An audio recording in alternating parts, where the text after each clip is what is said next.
Hello and welcome to the program. Well, the big news this week apparently is that Donald Trump has been caught red-handed by the courts.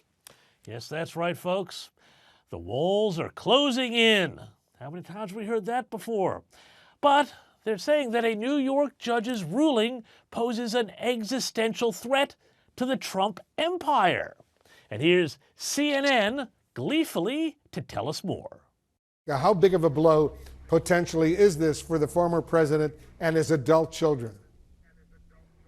It's essentially the equivalent of the corporate death penalty for the Trump organization in New York State. And the reason for that is the statute that was invoked. It's called the Martin Act. It was enacted 102 years ago, and it is an extremely powerful weapon that the state can use against fraudsters. A financial death penalty? Oh, you don't say. But was that death penalty really fairly handed down? Let's find out as we go, busting the narrative.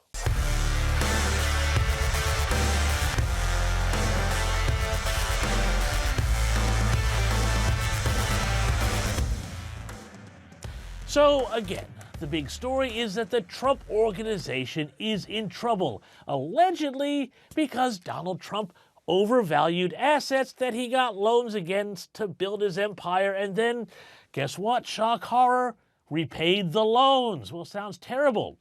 Of course, one of those assets was Mar A Lago, the famous sprawling compound in Palm Beach that sits on 20 acres and is home to a massive 126-room mansion. Here's a report going back to when Trump bought the house many years ago. It has 118 rooms, half of them bedrooms, 33 bathrooms, a theater, and just in case, 3 bomb shelters.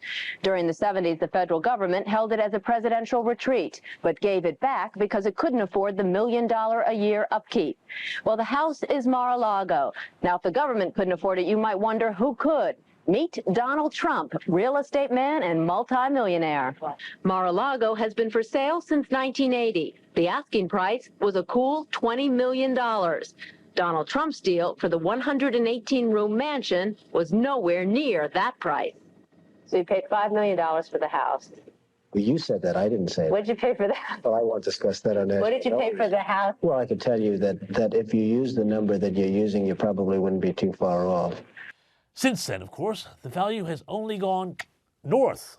And before the ruling, Forbes magazine said that some Palm Beach brokers valued the property, which has been turned into an exclusive club earning tens of millions of dollars a year, at as much as $750 million US. That's right. And even at a conservative value of half that, Forbes magazine said the property would have been worth around $375 million. The New York Post, meanwhile, spoke to other real estate experts who said Mar A Lago, $300 million easy. Yet the judge in the case against Trump, the one who handed down that financial death penalty, said that the property was worth only in the neighborhood of $20 million. Now, not a lot of money when you think about where this is, how big the house is, the money it earns, and everything else. And to put it in perspective, check this out. The New York Times has reported that presidential fail-son Hunter Biden's paintings are being sold for as much as $500,000. In other words, they're suggesting that Mar A Lago, a massive property and a profitable business, is worth about as much as 40 of Hunter's finger paintings. Now, if this doesn't tell you what's going on, then maybe this will. The case was brought by none other than New York Attorney General Letitia James. Letitia James is familiar, of course, because she won office, she was elected to that office, on a platform of getting Trump. You sue him for us? Oh, we're going to definitely sue him. We're going to be a real pain in the ass.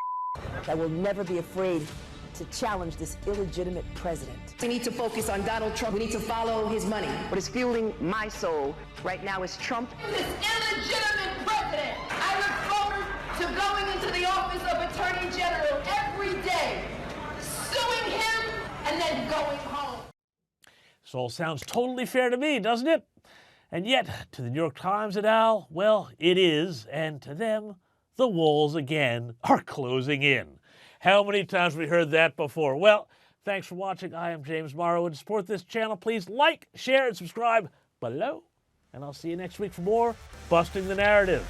Bye-bye.